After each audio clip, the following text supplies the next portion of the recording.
mbote malotota la biso libanda kuzota la déjà tindika avec un expliqué la bito za a pour ça bien information mais ce sont les cas fruits awa to ba kama so tout sur la kabila sala to za libanda kuzota la biso na kasa tindika na moja boss na biso sur tout ba vidéo na matata réflexion de la papier toujours on a ça la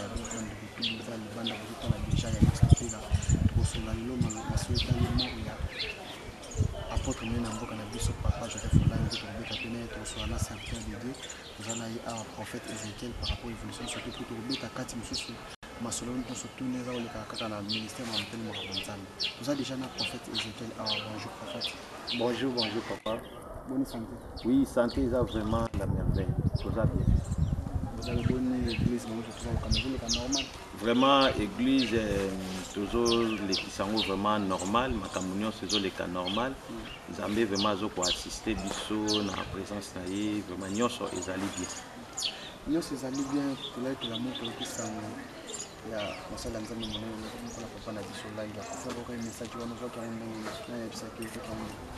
bon message wana ezalaki vers midi nde na zwaki message wana à partir ya WhatsApp de bato oyo base oyo ba soutenaka ngai na musika kotala ba news ya prophète Ézéchiel nde batundelaki ngango natangaki yango mais nazalaki penza na confirmation sur yango nayaki sikoyo kozwa confirmation très bien ntango ezalaki annoncé na église suite ya liwa na ye vraiment nazalaki touché makasi cher journaliste naki touché makasi komona mutu oyo asaleli nzambe ntango molai nzambe mpe assisté trop à utiliser trop malgré tout ba rumeur ezangaka te mais komona ye kokoya kolala boye vraiment kokufa esalaka penza passe mais biso ba chrétien toyebi très bien que bible etalisi biso l'un des jours nzambe kosusciter biso tozatandaka toujours sur la résurrection esalaki vraiment choc makasi bon eza makambo esengelaka ekomi nango eza makambo esengelaka ekomi wana maloba euti pa prophète Ézéchiel vous avez une relation avec l'église wana vraiment sur la pena bango bien wana bon terme pena bango nga d'abord premièrement avant na kutana na Yesu na zwaka formation kuna surtout formation ya kobonde la prière na zwaka vraiment formation kuna bango baidanga makasi surtout na combat spirituel baidanga makasi na lolenge oyo tokoki kosala ba prière ba jeune na koloba c'est toute ma première fois na sala jeune à 7 jours c'était kuna donc na yekolaka vraiment prière à partir ya bango pour bango baza vraiment ba grand formateur bato ba formaka vraiment makasi surtout na domaine ya prière domaine ya combat vraiment place wana vraiment coup de chapeau et puis naza pe na ba ami oyo baza ba pasteur à partir ya ministère ya apôtre Olangi naza na ba mi wana ndeti papa Apocalypse chikaza na pesi mbote tozalaka na bango na kenda pe na église na bango na bande pe côté ya na ba juridiction na bango ba cellule quoi na bande côté ya tout mais ndenge ka baloba ke nzamba sali chaque chose avec son temps likambo yo koma notre icône ngana benge icône donc atiki biso ezali biso la passe mais toyebi ke non soki insala na eza bon à mona nzambe donc c'est ça souvenir ya malamu oza kobarade par rapport ya église wana pe ministère wana par rapport ya papa wana bon souvenir ya pe kuna ke no ba ida ba ko ba prier ma mbele bon souvenir ya malamu oyo nga nazo garder kuna ezali lolenge oyo bango balakisaki ngai babisanga balobi c'est lui qui prie beaucoup et capable de tout babisanga pour réussir na vie na yo il faut qu'on se donne na prière surtout pour ngai souvenir ya malamu eza bapesaki ngai des chance bapesaki ngai bazaki bato ya liboso oyo bayebaki koreconnaître grâce prophétique oyo nzambe apesi ngai mpe bafacilitaki ngai nayeba koévolue parce que na l'époque nazalaki déjà na ba 12 ans ntango nabandaki kosaccroche na ministère Yoshua ministère ya combat spirituel donc nazalaki na ba 12 ans donc talaka kaka wana ba 12 ans mais âge wana yo yebi combat eza religion moko ya bateau que non il faut à la mire et puis physiquement il faut à la présentable mais ngai à l'époque j'étais en 12 ans mais ba pesenga chance wana ya ko évoluer na makambo nzambe lelo ba pasteur minkutu ba pesaka chance wana te muto évoluer na makambo nzambe mais nga ba pesenga chance wana vraiment pour nga souvenir à malamu oyo lelo to na raisonner ça me fait très mal ils allaient dans ce sens là.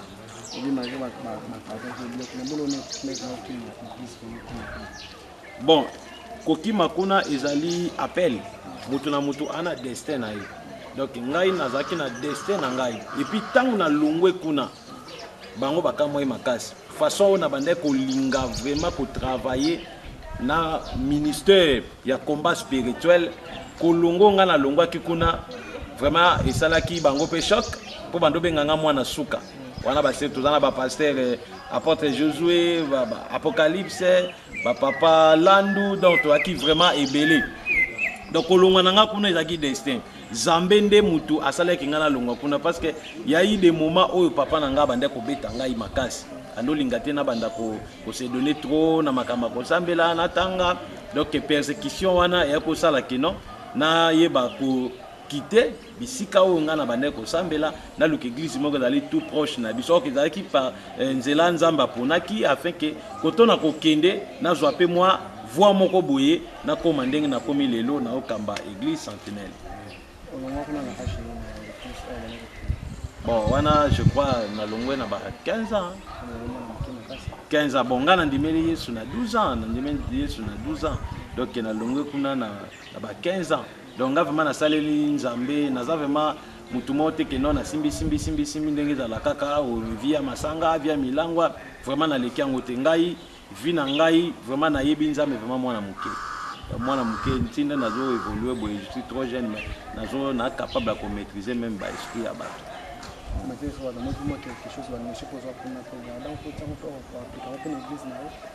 Bon ba notion nazo kuna oui parce que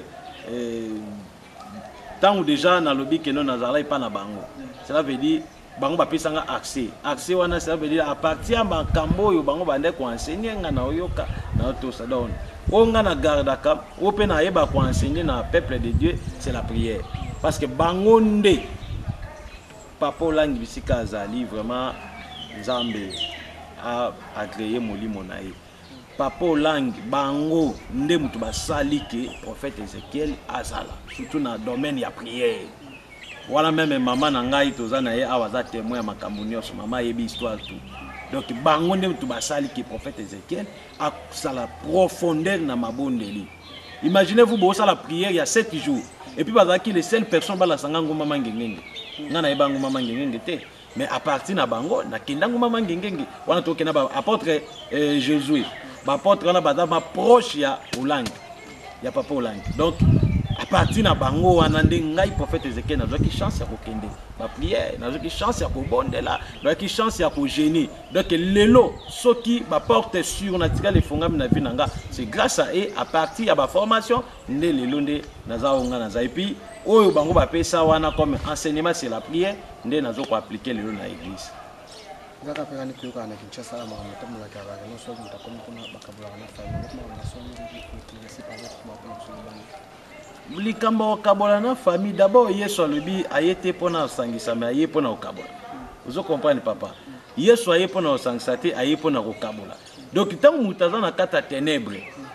biso nyoto na kata ténèbres lumière ekoye pa mutu moko est-ce que ténèbres na lumière ekoyo kana non donc tant mutu azo tambola na obanga nzambe te tant mutu asala makambo moko ya mabe makasi nzambe aye a révéler ye longwa na nzela wana et ça a déjà na moi division moko pour tout monde ango ozaki moi komela moi masanga bana via boîte okutana pasteur mo bate yo ali ozu bambami na wana okimi bango wana eza déjà division eza na problème pour Yesu aloba mbena sans o batu baloba keno akaboli mabota c'est faux ozomona parce que mutu moni biso ba homme de Dieu toteyaka siko bandimio ba yoka kabiso bango ba interpréter ngo ndenge bango ba comprendre ka ozomona ndenge na utu oyebisa o eloko wana que lumière na ténèbres yoka na katem bango tant ba pesa enseignement de ba molang tant pesa enseignement si la délivrance ozomona lelo ozomona ndeti wana ndeti na kata ndako boye eza na bato mosusu bazwi peut-être ba malheur parce que bayamba bato moko boye mabe na kata ndako po lelo na kata ndako so yambi mutu moko boye atambola mabe soki oyambi na kata ndako na yo yebaki mutu wana akoma porte d'entrée ya ba malheur en ndako parce que pour écarter mutu wana il faut faire quitter na ndako mais ça division te ozomona à moins que mutu a se millier ou bien a mikitisa devant ba loi na ya ndako wana ko vanda mais soit mikitisité faut écarter mais ce n'est pas ça la division ils a interprétation à bateau ba yokaka lelo na côté eloko mo songolo muta comprendre mabe donc pona ngai ba remer wana c'est faux parce que na tika mona teke papa langa maman langa lobi que no boka bola no papa na maman boka bwana etika jamais ko ça mais ils a interprétation nenge bato baso comprendre donc c'est ça message ni oui ça va surtout quand on a chapeau tout comme masolo mususu ba tout baza ko lela ba tout comme spirituel ngai na opesa bango message moko ezali très capital pour na bango bayeba que non la Bible nous dit ceci mangeons buvons car demain nous mourrons loko la Bible loba bongo cela veut dire que non mutu na kata mokili ndenge Bible lobi na mokanda na Lévitique et puis na proverbe mutu azali lokola fololo et ezalaka muke ba sopela ngo mai ekoli après ekauki ekufi ozomona donc vie ya mutu toyaka na mokili tobotami tokoli parce que mutu ana 3 étapes dans l'étape ya naissance jeunesse vieillesse et puis la mort ozomona donc soki lelo papa olanga tiki biso cela veut dire tant na ye ekokaki mission na yo esili parce que nzamba koki jamais kolongola mutu na mokili soki mission na ye esili te donc mission le ko le sili nzamba ju molimo ne ne kopema donc moyen nzamba koko za molimo ne kopema soit beta malade donc ngai na conseiller na batu nyoso bolanda biso barimer wana papa journaliste ozo ezalaka ndengo wana mutu so akufi omone ezalaka bugo azaki boye o asalaki boye o asimbaki kisi donc ndet nalandi nani frère o aleka Georges soki Georges o aleka na Jésus Christ TV alinga toujours ko yeba ko sali ba homme de Dieu mutu wana za mutu mo a posséder mutu na papa na bité so yebi ke mutu za posséder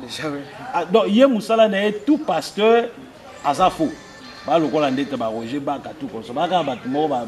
les oiseaux de même plumage ya makamo ba zo ba ngo bino ba pasteur ba prophète bozo kanate ba poisson ko mi ma bele guerre ngani bo ko net ba musicien ba politicien pe de bino ba serviteur de Dieu bon problème ezali likambo révélation omoni mutu so azangi révélation amoni muningana na révélation fa lukalo lengeni na ko écraser muningana iza maladi iza na kata ba pasteur à Congo donc ba pasteur à Congo baza d'abord ba jaloux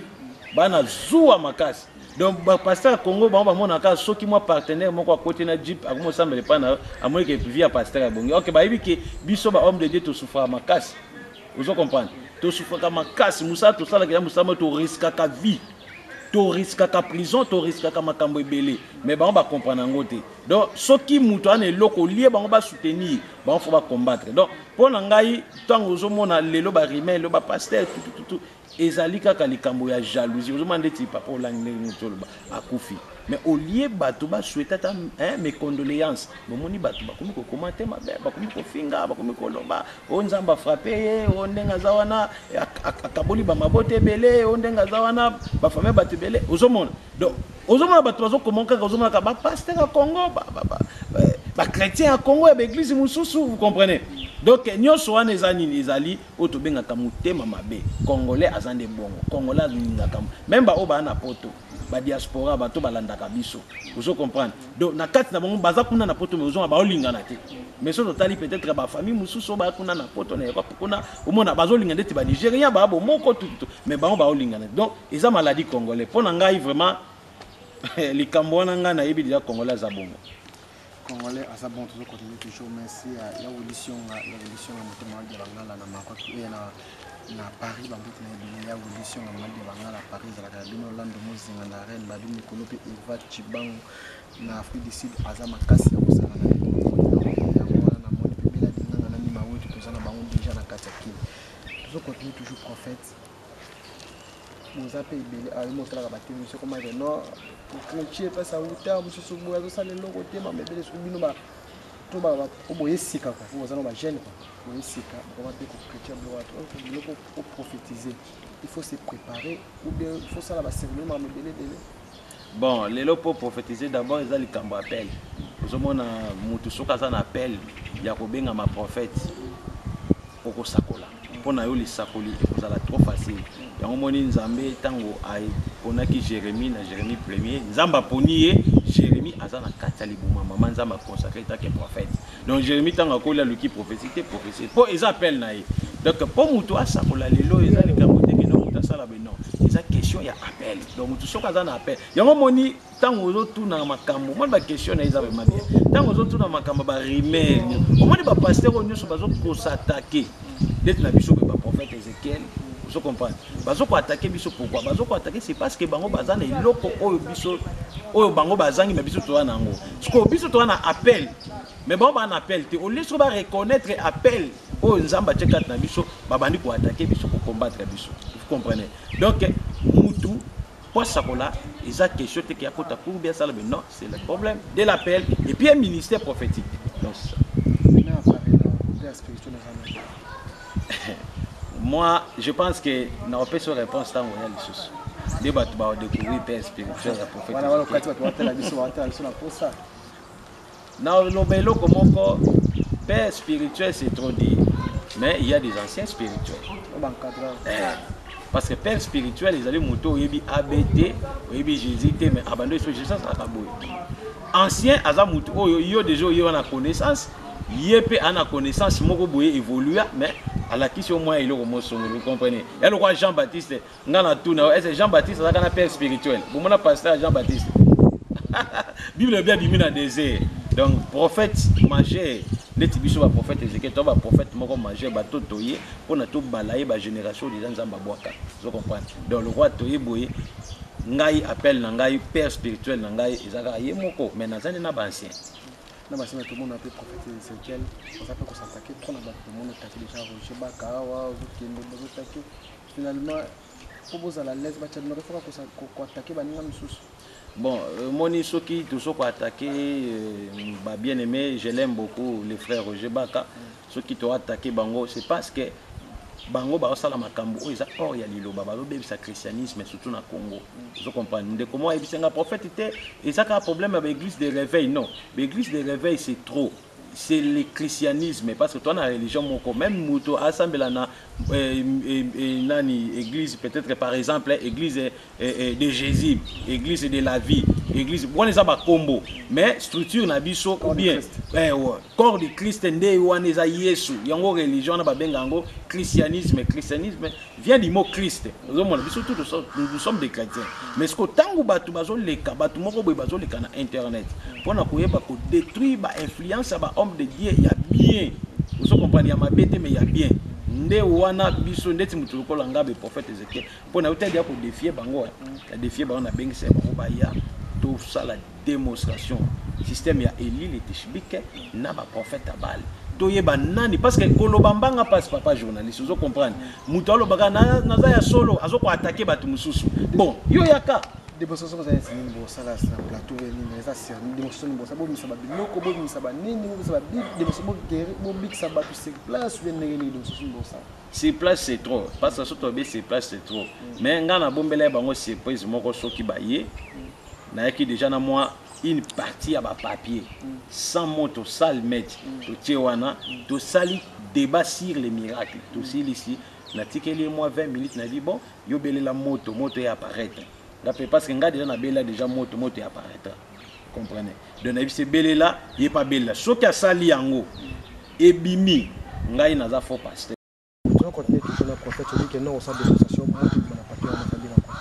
Bon, démonstration on a une sala ezaka techniquement pour na kotalisa na bango ke non baza nzambe te. Parce que Bible lobi nzambe ayokaka. Nzamba ayokaka.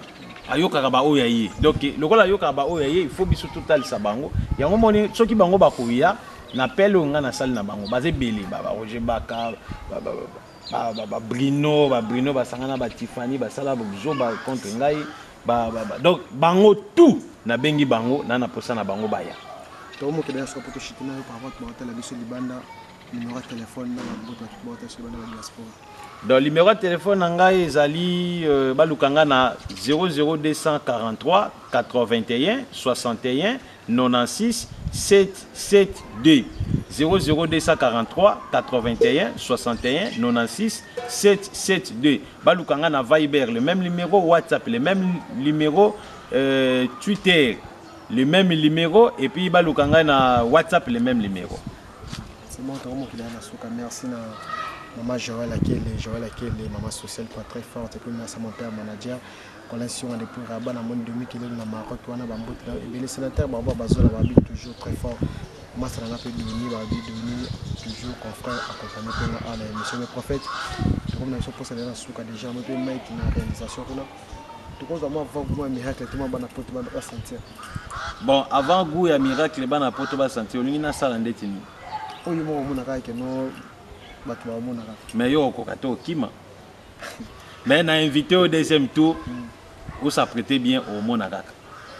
Mot de la fin par rapport à tout bateau de bana. Mot de la fin na pesi bango kaka mbote ba benga po bazwa ba réponse na bango po na moni ke ba souffrir trop ba abandonner ba roger ba ka banani tout baza ba aventurier. Biso ndenza matindi biso po na pesa ba solution. C'est ça.